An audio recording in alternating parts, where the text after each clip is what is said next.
ಓಂ ಶಾಂತಿ. ಇಂದು ಪ್ರಾತಃ ಮುರುಳಿ ದಿನಾಂಕ ಆಗಸ್ಟ್ 11, 2025. ಮಧುರ ಮಕ್ಕಳೇ, ನೀವು ವಿದ್ಯೆಯಿಂದ ತಮ್ಮ ಕರ್ಮಾತೀತ ಸ್ಥಿತಿಯನ್ನು ಮಾಡಿಕೊಳ್ಳಬೇಕು. ಜೊತೆಯಲ್ಲಿ ಪತಿತರಿಂದ ಪಾವನರನ್ನಾಗಿ ಮಾಡುವ ಮಾರ್ಗವನ್ನು ತೋರಿಸಬೇಕು. ಆತ್ಮಗಳ ಸೇವೆ ಮಾಡಬೇಕಾಗಿದೆ. ಪ್ರಶ್ನೆ: ಯಾವ ಮಂತ್ರವು ನೆನಪಿದ್ದಾಗ ಪಾಪ ಕರ್ಮಗಳಿಂದ ಪಾರಾಗಿ ಬಿಡುತ್ತೀರಿ?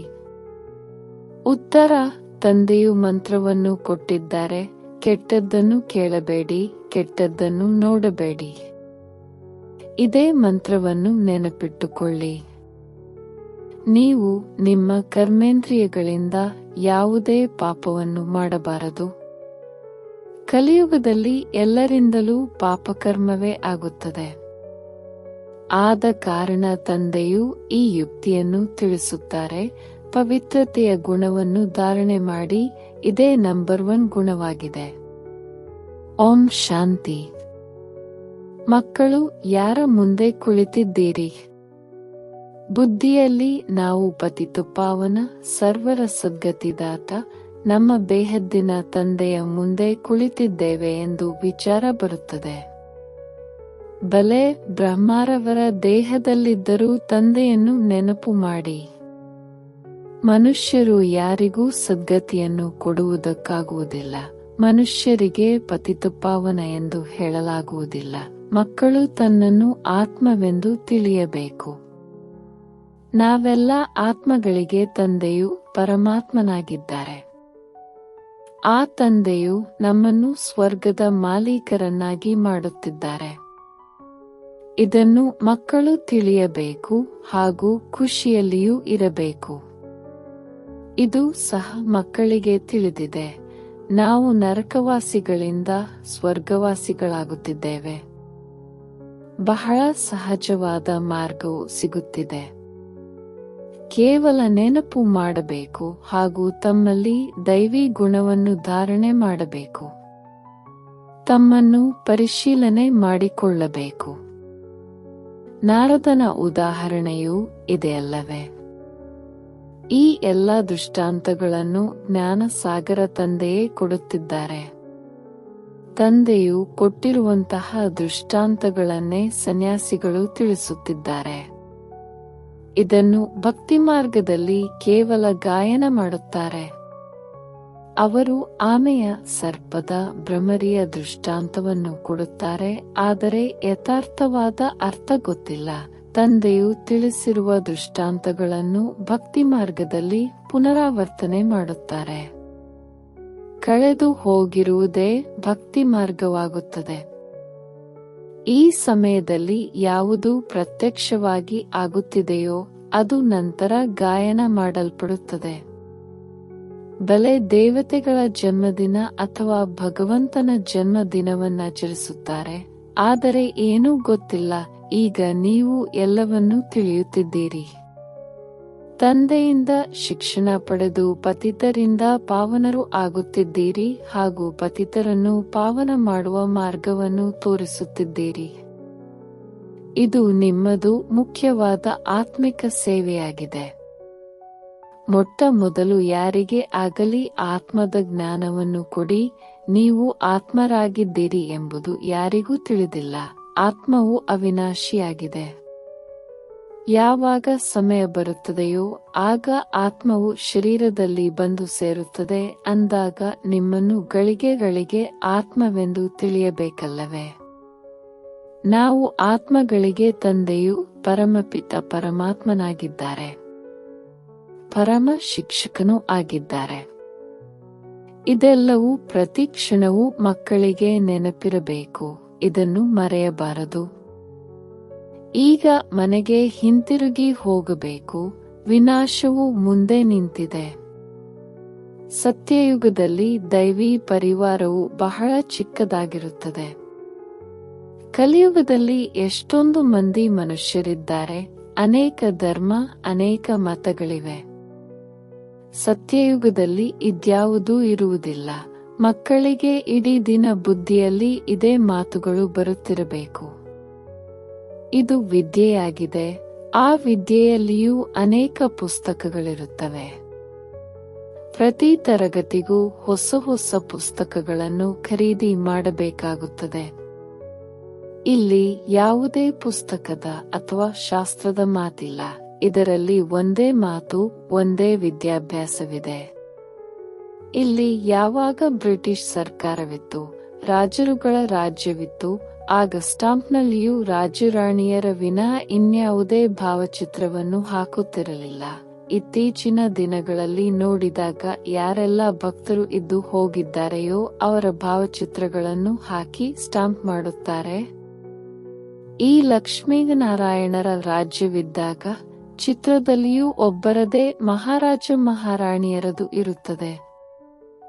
ಯಾವ ದೇವತೆಗಳು ಇದ್ದು ಹೋಗಿದ್ದಾರೆ ಅವರ ಚಿತ್ರವು ಅಳಿಸಿ ಹೋಗಿದೆ ಎನ್ನುವ ಮಾತಿಲ್ಲ. ತುಂಬಾ ಹಳೆಯ ದೇವತೆಗಳ ಚಿತ್ರ ಮನಪೂರ್ವಕವಾಗಿ ಒಪ್ಪಿಕೊಳ್ಳುತ್ತಾರೆ, ಏಕೆಂದರೆ ಶಿವ ತಂದೆಯ ನಂತರ ದೇವತೆಗಳಿಗೆ ಆದ್ಯತೆ ಇದೆ. ಇವೆಲ್ಲ ಮಾತುಗಳನ್ನು ನೀವು ಮಕ್ಕಳು ಧಾರಣೆ ಮಾಡುತ್ತೀರಿ, ಏಕೆಂದರೆ ಬೇರೆಯವರಿಗೆ ಮಾರ್ಗ ತೋರಿಸುವುದಕ್ಕಾಗಿ. ಇದು ಖಂಡಿತವಾಗಿ ಭಿನ್ನವಾದ ವಿದ್ಯೆಯಾಗಿದೆ. ನೀವೇ ಇದನ್ನು ಕೇಳಿದ್ದೀರಿ, ಪದವಿಯನ್ನು ಪಡೆದಿದ್ದೀರಿ, ಮತ್ಯಾರಿಗೂ ಇದು ಗೊತ್ತಿಲ್ಲ. ನಿಮಗೆ ರಾಜಯೋಗವನ್ನು ಪರಮಪಿತ ಪರಮಾತ್ಮನೇ ಕಲಿಸುತ್ತಿದ್ದಾರೆ. ಮಹಾಭಾರತ ಯುದ್ಧವು ಪ್ರಸಿದ್ಧಿಯಾಗಿದೆ. ಏನಾಗುತ್ತದೆ ಎಂಬುದನ್ನು ಮುಂದೆ ನೋಡುತ್ತೀರಿ. ಮನುಷ್ಯರು ಏನೆಲ್ಲವನ್ನು ಹೇಳುತ್ತಾರೆ, ದಿನ ಪ್ರತಿದಿನ ಮನುಷ್ಯರಿಗೆ ಟಚ್ ಆಗುತ್ತದೆ. ಮೂರನೆಯ ಮಹಾಭಾರತ ಯುದ್ಧವು ನಡೆಯುತ್ತದೆ ಎಂದು ಹೇಳುತ್ತಾರೆ. ನೀವು ಮಕ್ಕಳು ಇದಕ್ಕೆ ಮುಂಚಿತವಾಗಿ ಈ ವಿದ್ಯಾಭ್ಯಾಸದಿಂದ ಕರ್ಮಾತೀತ ಸ್ಥಿತಿಯನ್ನು ಪ್ರಾಪ್ತಿ ಮಾಡಿಕೊಳ್ಳಬೇಕು. ಆದರೆ ಅಸುರರಿಗೆ ಹಾಗೂ ದೇವತೆಗಳಿಗೆ ಯುದ್ಧವಾಯಿತು ಎನ್ನುವುದು ನಡೆದಿಲ್ಲ.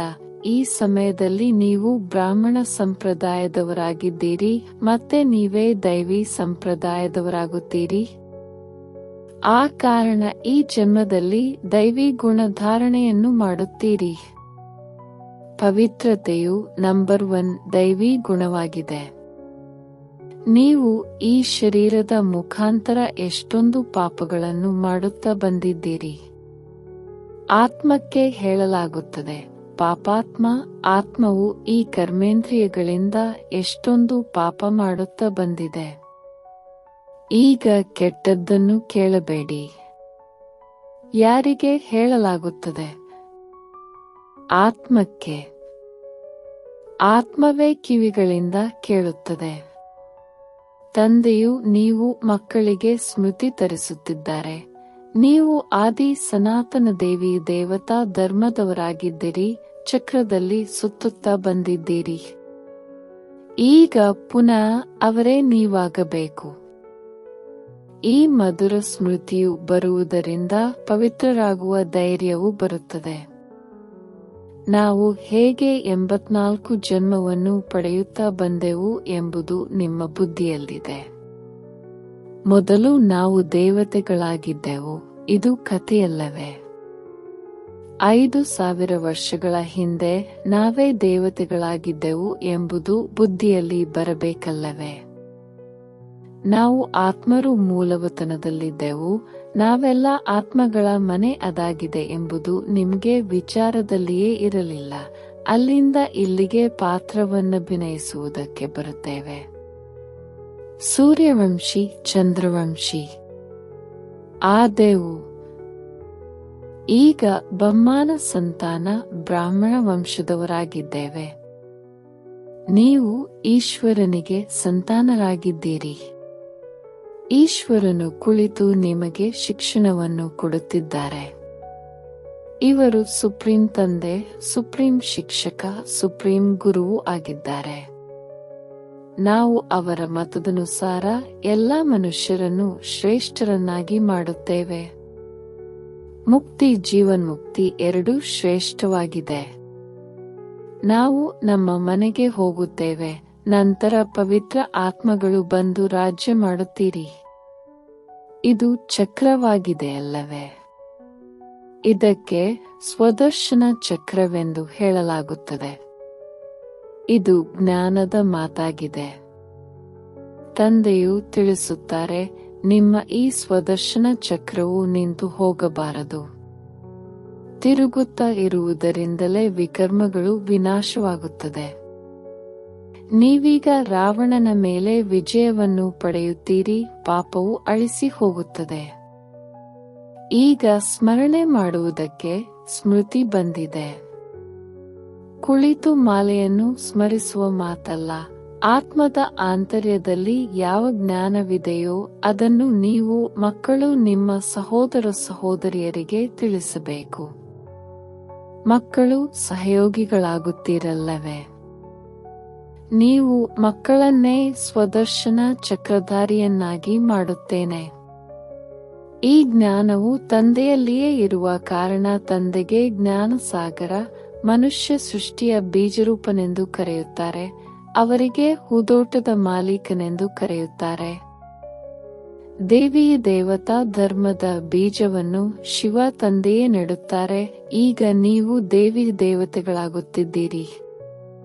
ಇದನ್ನು ಇಡೀ ದಿನ ಸ್ಮರಣೆ ಮಾಡುತ್ತಿದ್ದರೆ ನಿಮ್ಮ ಕಲ್ಯಾಣವು ಬಹಳ ಬೇಗ ಆಗುತ್ತದೆ.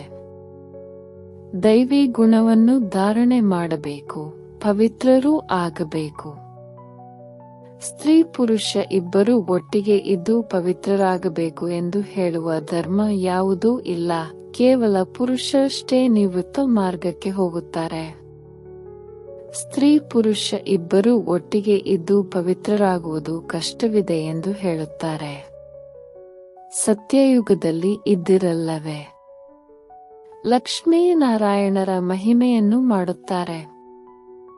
ಈಗ ನಿಮಗೆ ತಿಳಿದಿದೆ, ತಂದೆಯು ನಮ್ಮನ್ನು ಶೂದ್ರರಿಂದ ಬ್ರಾಹ್ಮಣರನ್ನಾಗಿ ಮಾಡಿ ಮತ್ತೆ ದೇವತೆಗಳನ್ನಾಗಿ ಮಾಡುತ್ತಿದ್ದಾರೆ.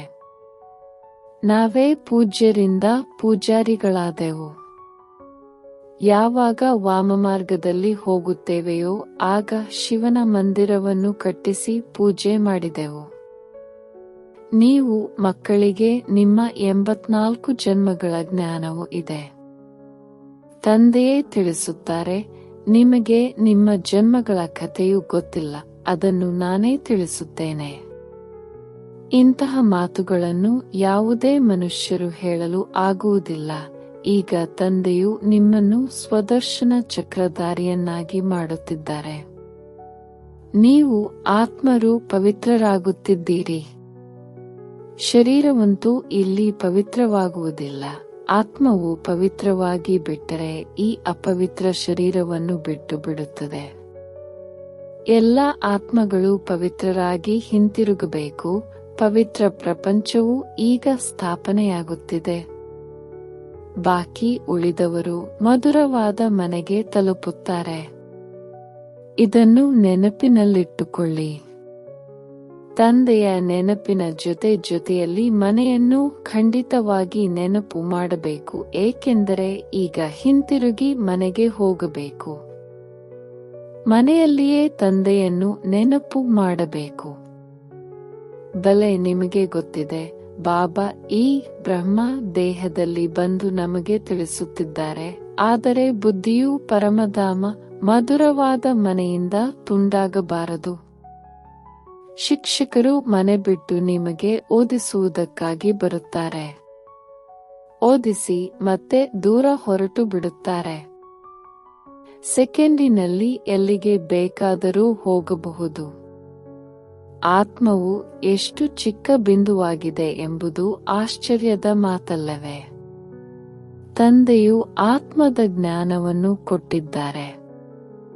ಸ್ವರ್ಗದಲ್ಲಿ ಯಾವುದೇ ಕೊಳಕು ವಸ್ತುಗಳಿರುವುದಿಲ್ಲವೆಂಬುದು ನಿಮಗೆ ತಿಳಿದಿದೆ. ಯಾವುದರಿಂದ ನಿಮ್ಮ ಕೈ, ಕಾಲು ಅಥವಾ ವಸ್ತ್ರಗಳು ಕೊಳಕಾಗುವುದಿಲ್ಲ.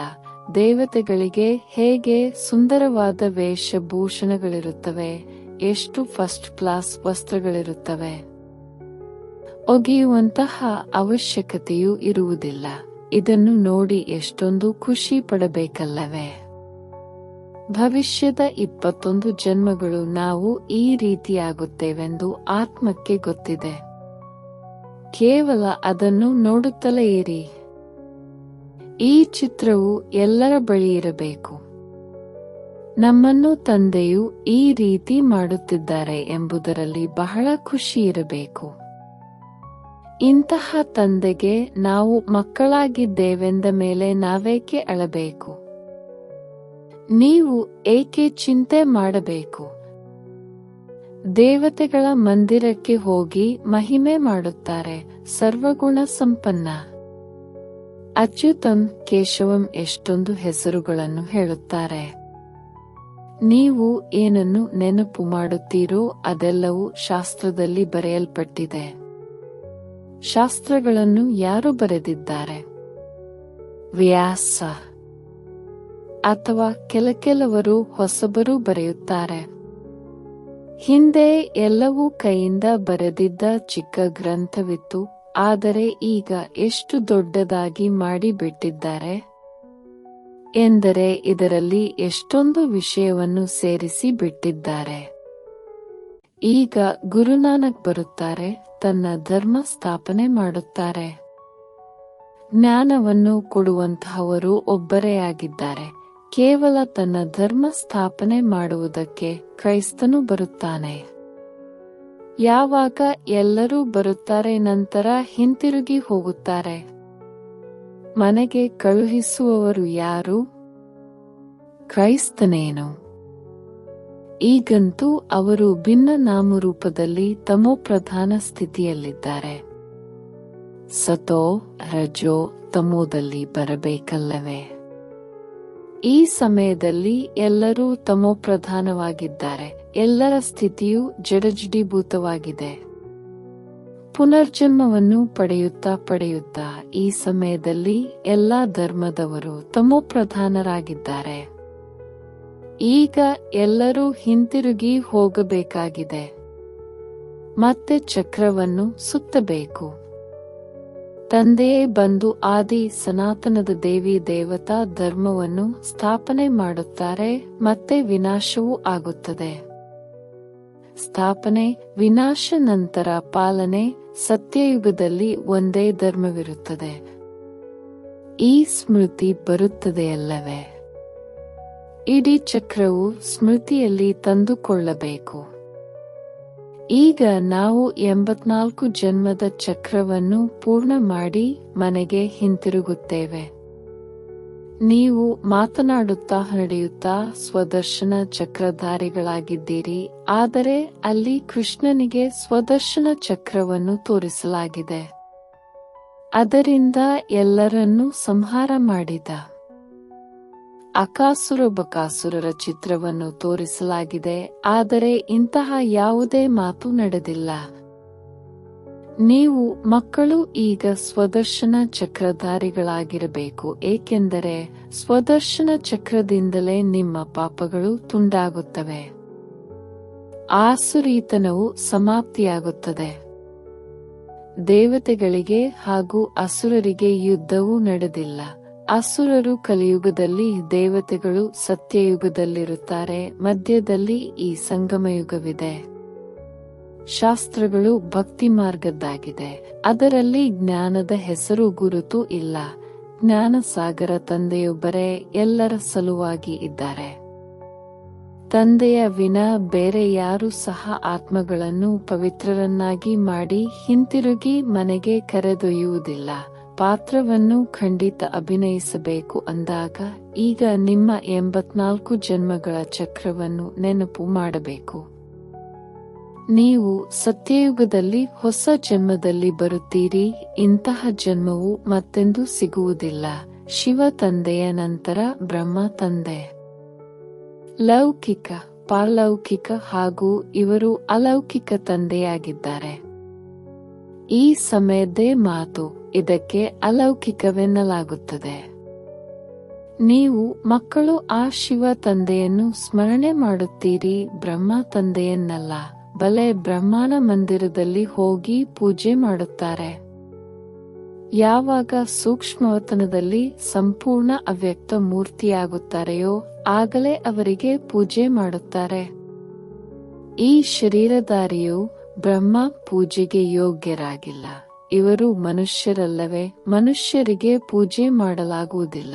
ಬ್ರಹ್ಮನಿಗೆ ದಾಡಿ ತೋರಿಸಿದ್ದಾರೆಂದರೆ ಇವರು ಇಲ್ಲಿಯವರೇ ಎಂದು ತಿಳಿಯಲಾಗುತ್ತದೆ.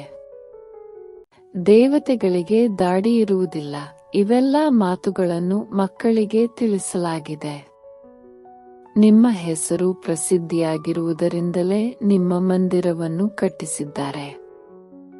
ಸೋಮನಾಥ ಮಂದಿರವು ಎಷ್ಟೊಂದು ಶ್ರೇಷ್ಠವಾಗಿದೆ. ಸೋಮರಸ ಕುಡಿಸಿದರು, ಮುಂದೇನಾಯಿತು? ಮತ್ತೆ ಇಲ್ಲಿನ ದಿಲ್ವಾಡ ಮಂದಿರವನ್ನು ನೋಡಿ, ನಿಮ್ಮದೇ ನೆನಪಾರ್ಥವಾಗಿ ಈ ಮಂದಿರವನ್ನು ಮಾಡಿದ್ದಾರೆ. ಕೆಳಗಡೆ ತಪಸ್ಸು ಮಾಡುತ್ತಿದ್ದಾರೆ, ಮೇಲೆ ಸ್ವರ್ಗವನ್ನು ತೋರಿಸಿದ್ದಾರೆ. ಮನುಷ್ಯರು ಸ್ವರ್ಗವು ಮೇಲಿದೆ ಎಂದು ತಿಳಿಯುತ್ತಾರೆ. ಮಂದಿರದಲ್ಲಿಯೂ ಸ್ವರ್ಗವನ್ನು ಕೆಳಗಡೆ ಹೇಗೆ ಮಾಡುವುದು? ಆ ಕಾರಣ ಮೇಲೆ ತೋರಿಸಲಾಗಿದೆ. ಕಟ್ಟಿಸಿದವರಿಗೆ ಇದರ ಅರ್ಥವೂ ಗೊತ್ತಿಲ್ಲ. ದೊಡ್ಡ ದೊಡ್ಡ ಕೋಟ್ಯಾಧಿಪತಿಗಳಿಗೆ ಇದನ್ನು ತಿಳಿಸಿರಿ. ನಿಮಗೆ ಈಗ ಜ್ಞಾನ ಸಿಕ್ಕಿರುವುದರಿಂದ ಇದನ್ನು ನೀವು ಅನೇಕರಿಗೆ ತಿಳಿಸಬಹುದು. ಒಳ್ಳೆಯದು. ಮಧುರಾತಿ ಮಧುರ ಅಗಲಿ ಹೋಗಿ ಮರಳಿ ಸಿಕ್ಕಿರುವ ಮಕ್ಕಳ ಪ್ರತಿ ಮಾತಾಪಿತಾ ಬಾಪ್ದಾದರವರ ನೆನಪು, ಪ್ರೀತಿ ಹಾಗೂ ಸುಪ್ರಭಾತ. ಆತ್ಮಿಕ ಮಕ್ಕಳಿಗೆ ಆತ್ಮಿಕ ತಂದೆಯ ನಮಸ್ತೆ. ಧಾರಣೆಗಾಗಿ ಮುಖ್ಯ ಸಾರ. ಆಂತರ್ಯದಿಂದ ಆಸುರಿತನವನ್ನು ಸಮಾಪ್ತಿ ಮಾಡುವುದಕ್ಕೆ ನಡೆಯುತ್ತಾ ತಿರುಗಾಡುತ್ತಾ ಸ್ವದರ್ಶನ ಚಕ್ರಧಾರಿಗಳಾಗಿ ಪೂರ್ಣ ಚಕ್ರವನ್ನು ಸ್ಮೃತಿಯಲ್ಲಿ ತಂದುಕೊಳ್ಳಬೇಕು. ತಂದೆಯ ನೆನಪಿನ ಜೊತೆಗೆ ಬುದ್ಧಿಯು ಪರಮಧಾಮ ಮನೆಯಲ್ಲಿಯೇ ಸಿಕ್ಕಿ ಹಾಕಿಕೊಂಡಿರಬೇಕು. ತಂದೆಯು ಯಾವ ಸ್ಮೃತಿಯನ್ನು ತರಿಸುತ್ತಿದ್ದಾರೆಯೋ ಅದನ್ನು ಸ್ಮರಣೆ ಮಾಡುತ್ತಾ ನಿಮ್ಮ ಕಲ್ಯಾಣ ಮಾಡಿಕೊಳ್ಳಿ. ವರದಾನ: ಸರ್ವಗುಣ ಸಂಪನ್ನ ಆಗುವುದರ ಜೊತೆ ಯಾವುದಾದರೂ ಒಂದು ವಿಶೇಷತೆಯಲ್ಲಿ ವಿಶೇಷ ಪ್ರಭಾವಶಾಲಿ ಭವ. ಹೇಗೆ ಡಾಕ್ಟರ್ಗಳು ಸಾಮಾನ್ಯ ಕಾಯಿಲೆಯ ಜ್ಞಾನವಂತೂ ಹೊಂದಿರುತ್ತಾರೆ, ಆದರೆ ಜೊತೆ ಯಾವುದಾದರೂ ಒಂದು ಮಾತಿನಲ್ಲಿ ವಿಶೇಷ ಜ್ಞಾನದಲ್ಲಿ ಹೆಸರುವಾಸಿಯಾಗಿ ಬಿಡುತ್ತಾರೆ, ಅದೇ ರೀತಿ ತಾವು ಮಕ್ಕಳು ಸಂಪೂರ್ಣ ಸಂಪನ್ನವಂತೂ ಆಗಲೇಬೇಕು. ಆದರೂ ಸಹ ಒಂದು ವಿಶೇಷತೆಯನ್ನು ವಿಶೇಷ ರೂಪದಲ್ಲಿ ಅನುಭವದಲ್ಲಿ ತರುತ್ತಾ, ಸೇವೆಯಲ್ಲಿ ತರುತ್ತಾ ಮುಂದುವರೆಯುತ್ತಾ ಹೋಗಿ. ಹೇಗೆ ಸರಸ್ವತಿಯನ್ನು ವಿದ್ಯಾದೇವಿ, ಲಕ್ಷ್ಮಿಯನ್ನು ಧನದ ದೇವಿ ಎಂದು ಹೇಳಿ ಪೂಜಿಸುತ್ತಾರೆ, ಅದೇ ರೀತಿ ತಮ್ಮಲ್ಲಿ ಸರ್ವಗುಣ ಸರ್ವಶಕ್ತಿಗಳು ಇದ್ದರೂ ಸಹ ಒಂದು ವಿಶೇಷತೆಯಲ್ಲಿ ವಿಶೇಷ ಸಂಶೋಧನೆ ಮಾಡಿ ಸ್ವಯಂ ಅನ್ನು ಪ್ರಭಾವಶಾಲಿ ಮಾಡಿಕೊಳ್ಳಿ. ಸ್ಲೋಗನ್: ವಿಕಾರ ರೂಪಿ ಸರ್ಪವನ್ನು ಸಹಜಯೋಗದ ಶಯ್ಯೆಯನ್ನಾಗಿ ಮಾಡಿಕೊಂಡು ಬಿಡಿ, ಆಗ ಸದಾ ನಿಶ್ಚಿಂತರಾಗಿರುತ್ತಾರೆ. ಅವ್ಯಕ್ತ ಸೂಚನೆ: ಸಹಜಯೋಗಿ ಆಗಬೇಕೆಂದರೆ ಪರಮಾತ್ಮನ ಪ್ರೀತಿಯ ಅನುಭವಿಯಾಗಿರಿ. ಯಾವಾಗ ಮನಸ್ಸೇ ತಂದೆಯದಾಗಿದೆ ಅಂದಾಗ ಮನಸ್ಸು ಹೇಗೆ ಜೋಡಿಸುವುದು? ಪ್ರೀತಿ ಹೇಗೆ ಮಾಡುವುದು? ಇಂತಹ ಪ್ರಶ್ನೆಗಳು ಬರಲು ಸಾಧ್ಯವೇ ಇಲ್ಲ, ಏಕೆಂದರೆ ಸದಾ ಲವಲೀನರಾಗಿರುತ್ತೀರಿ. ಪ್ರೀತಿಯ ಸ್ವರೂಪ ಮಾಸ್ಟರ್ ಪ್ರೀತಿಯ ಸಾಗರರಾಗಿದ್ದೀರಿ ಅಂದಾಗ ಪ್ರೀತಿಯನ್ನು ಮಾಡಬೇಕಾಗಿಲ್ಲ, ಪ್ರೀತಿಯ ಸ್ವರೂಪರಾಗಿದ್ದೀರಿ. ಎಷ್ಟು ಜ್ಞಾನ ಸೂರ್ಯ ಕಿರಣಗಳು ಅಥವಾ ಪ್ರಕಾಶ ಹೆಚ್ಚಾಗುತ್ತದೆ, ಅಷ್ಟು ಹೆಚ್ಚು ಪ್ರೀತಿಯ ಅಲೆಗಳು ಬರುತ್ತವೆ. ಓಂ ಶಾಂತಿ. ನಿಮಗೆ ಇಷ್ಟವಾದರೆ ದಯವಿಟ್ಟು ಚಾನೆಲ್ ಸಬ್ಸ್ಕ್ರೈಬ್ ಮಾಡಿ.